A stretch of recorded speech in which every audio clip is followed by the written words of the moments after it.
The silver market saw a sharp and rapid move following a margin hike announcement on Comex, and within hours, prices reacted with noticeable volatility. To many observers, this looked sudden and confusing. Headlines suggested panic, institutional exits, and loss of confidence. But to understand what truly happened, it's essential to look at how margin requirements function and why exchanges adjust them in the first place. Before we begin, if you value calm, fact-based breakdowns of silver, banking behavior, and the global monetary system, consider subscribing to the Monetary Silver Brief. Each report focuses on structure, signals, and verified context, not hype. A margin hike does not change the intrinsic value of silver. It changes the cost of participation. When margins rise, traders must commit more capital to maintain existing futures positions. This directly affects leveraged participants, including hedge funds, proprietary trading desks, and short-term institutional strategies that rely on efficiency and flexibility. When those costs increase, positions are reassessed, some are reduced, others are closed. This mechanical process often leads to short-term selling pressure, not because sentiment has collapsed, but because leverage becomes more expensive overnight. The market then adjusts rapidly, sometimes aggressively. Comex typically raises margins during periods of heightened volatility. This is a risk management tool designed to protect the clearing system and reduce the chance of cascading failures. While the intention is stability, the immediate effect can be disruption, especially in markets that were already experiencing strong momentum. Silver had recently attracted increased attention due to its dual role as an industrial metal and a monetary asset. That attention brought speculative activity, which tends to amplify price movements. When margins rose, that speculative layer was the first to be tested. As prices reacted, focus quickly shifted to banks. Reports circulated that several major banks reduced activity or paused certain silver-related trades. This fueled narratives suggesting that banks were stepping away from silver entirely. In reality, such interpretations often oversimplify institutional behavior. Banks operate under strict capital, risk, and regulatory frameworks. When margins change, banks must immediately reassess exposure. This does not mean they are bearish on silver. It means the structure of the trade has changed. Capital that was previously allocated efficiently may no longer meet internal thresholds once costs rise. Another important distinction is between paper silver and physical silver. Comex is a futures exchange. It reflects paper contracts, not immediate physical delivery in most cases. When margin requirements change, paper markets respond instantly. Physical markets often respond later, or sometimes not at all. This distinction matters because paper-driven price moves can appear dramatic without reflecting changes in real-world supply or industrial demand. Margin-related selling is often temporary, driven by structure rather than fundamentals. Liquidity also plays a role. As some participants step back, order books thin. This can exaggerate price movements in both directions. Volatility increases, not because confidence has vanished, but because fewer players are willing to transact under new conditions until the market stabilizes. Another overlooked aspect is timing. Margin hikes tend to occur when markets are already stretched. In that sense, they act as a reset mechanism.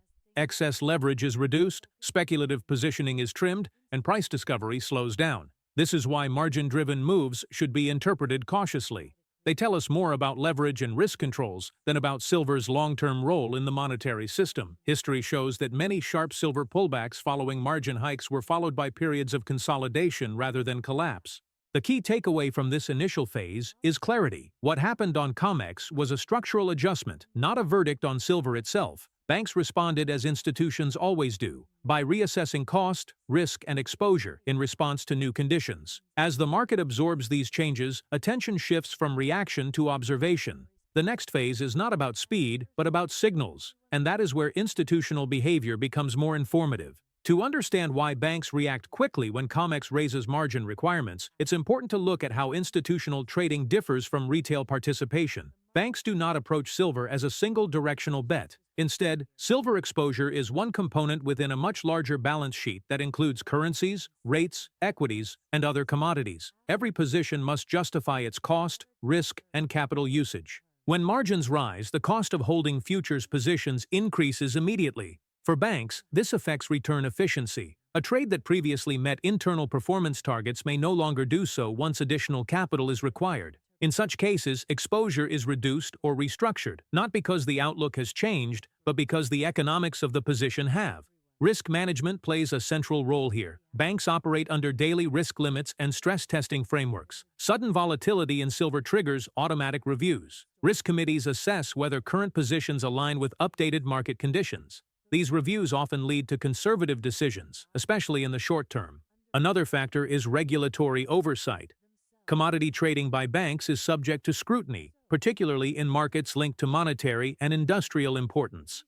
Heightened volatility can attract attention from regulators and internal compliance teams. In response, banks may temporarily step back from visible trading activity to ensure alignment with policy and risk tolerance. This behavior is often misunderstood.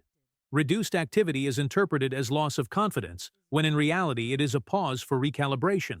Banks prefer stability. Extreme price moves in either direction introduce uncertainty. Margin hikes are designed to slow markets down, and banks typically allow that process to play out before re-engaging. It's also important to note that banks rarely exit exposure entirely. Activity often shifts rather than disappears. Instead of short-dated futures, exposure may move into longer-term contracts, option structures, or over-the-counter instruments. These shifts are less visible to the public but remain part of institutional positioning. Another misconception is that banks always benefit from falling prices. In truth, banks benefit from predictable conditions. Volatility increases operational risk, funding costs, and hedging complexity. Margin hikes reduce leverage, which aligns with banks' preference for controlled environments. Banks also differentiate between trading silver and monitoring silver. Even when trading volumes decrease, analysis continues. Silver remains strategically important due to its industrial applications and its sensitivity to monetary conditions. Institutional research teams continue tracking supply chains, demand trends, and macroeconomic signals regardless of short-term price moves. Timing matters as well. Margin hikes often occur at inflection points. Banks recognize this and often wait for markets to find a new equilibrium. Once volatility stabilizes and liquidity improves, participation typically resumes in adjusted form. There is also a historical pattern worth noting. In previous silver cycles, banks reduced activity following margin increases, only to return later once leverage normalized. These periods often mark transitions rather than endpoints. The key lesson from observing banks during margin-driven events is restraint. Institutional behavior is shaped by structure, not sentiment. Banks respond to rule changes systematically, not emotionally. Understanding this helps clarify why headlines about banks pulling out of silver are often misleading. What's actually happening is a reassessment of cost and risk under new market conditions. As the market digests the margin hike, the focus shifts again, from institutional adjustment to broader market implications. That transition sets the stage for the next phase of analysis. After a margin hike and the initial institutional adjustments, the silver market typically enters a transitional phase. This phase is often misunderstood because price action remains volatile while underlying structure quietly shifts. To interpret what comes next, it's important to focus less on short-term moves and more on how market participation changes. One of the most immediate effects of higher margins is a reduction in leverage. Traders who relied heavily on borrowed exposure are forced to reduce position size or exit entirely. This process removes excess speculation from the market. While it can lead to abrupt price moves at first, it often results in more stable conditions over time. Lower leverage also affects liquidity. In the short term, reduced participation can thin order books, increasing price sensitivity. However, once markets adapt, liquidity tends to return in a more balanced form. This transition period can look chaotic, but it is part of a broader normalization process. Another important consequence is the reset of market narratives. During strong rallies, expectations can become detached from structure. Margin hikes interrupt that momentum, forcing participants to reassess assumptions. This is when markets move from emotion-driven trading back toward data-driven analysis. It's also essential to distinguish between the paper silver market and the physical silver market. Futures prices react immediately to margin changes because they are tied to leverage and capital requirements. Physical demand, on the other hand, is driven by industrial needs, supply chains, and long-term procurement strategies. These factors do not change overnight. Industrial users of silver, particularly in electronics, energy technologies, and manufacturing, plan months or years ahead. Short-term futures volatility rarely alters their purchasing behavior. This is why physical demand can remain steady even when paper prices fluctuate sharply. Silver's role as both an industrial input and a monetary-sensitive asset adds complexity. On the monetary side, silver responds to currency conditions, interest rate expectations, and inflation narratives. On the industrial side, it responds to economic growth and technological demand. Margin-driven moves affect the paper layer more than these deeper drivers. Another aspect to monitor is transparency. After forced liquidations subside, market data often becomes more informative. Positioning reports, inventory changes, and delivery activity can provide clearer signals once the noise fades. These indicators tend to be more meaningful after leverage has been reduced. Volatility itself is not inherently negative. It reflects adjustment. What matters is whether volatility stabilizes or continues to escalate. Stabilization suggests the market has absorbed the margin change. Persistent instability may indicate broader uncertainty or unresolved imbalances. Periods like this also attract extreme commentary. Sharp moves encourage predictions of collapse or explosive rallies. Historically, such extremes tend to appear near transitional points rather than long-term outcomes. Careful observation during these moments often yields better insight than reacting to headlines. Another consideration is time. Structural changes in markets do not resolve in days. They unfold over weeks and sometimes months.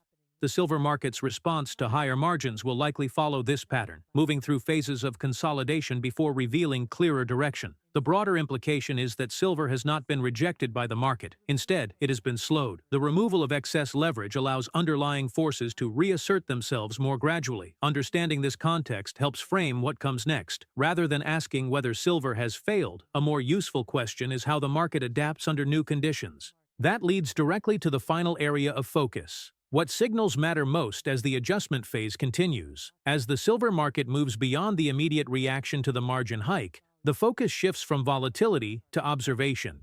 This phase is often quieter but more informative. Instead of dramatic price swings, meaningful signals begin to appear in participation, structure, and behavior. One of the first things to watch is trading volume. After margin changes, volume often drops sharply as leveraged participants step back. What matters is what happens next. If volume gradually returns at lower volatility, it suggests adaptation. If participation remains thin for an extended period, it may indicate continued caution across the market.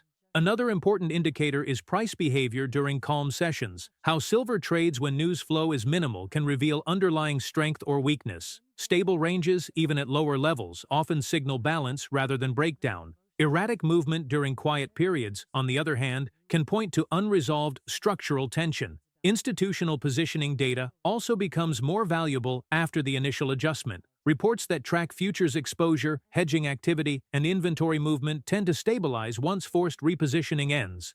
These datasets often reflect deliberate decisions rather than reactive ones. Inventory trends deserve attention as well. Changes in registered and eligible silver can provide insight into how participants view future availability and delivery risk. While inventory figures should never be interpreted in isolation, consistent trends over time can help contextualize market sentiment. Macro conditions remain a central influence. Silver is sensitive to interest rate expectations, currency movements, and broader monetary policy signals. Margin hikes are a short-term variable, but macro alignment shapes longer-term behavior. Watching how silver responds to macro developments after leverage has been reduced can be more revealing than the initial sell-off. Another factor is volatility itself. A gradual decline in volatility often indicates that the market has accepted the new margin environment. This acceptance allows participants to rebuild strategies with clearer expectations.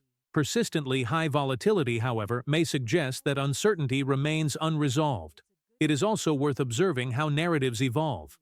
Early reactions tend to focus on dramatic explanations. Over time, those narratives either fade or adjust to reflect structure and data.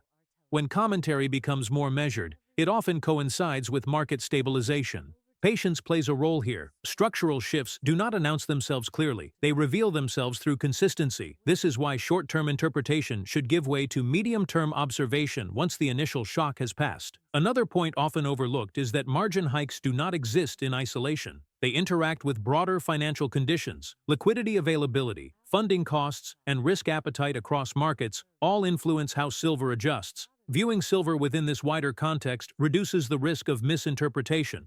Ultimately, the purpose of monitoring these signals is not prediction. It is understanding.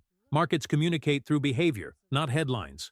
Interpreting that behavior requires restraint and attention to detail. Silver's role within the global system has not been redefined by a single margin change. What has changed is the pace at which the market moves. Slower markets can feel uncomfortable, but they often provide clearer information.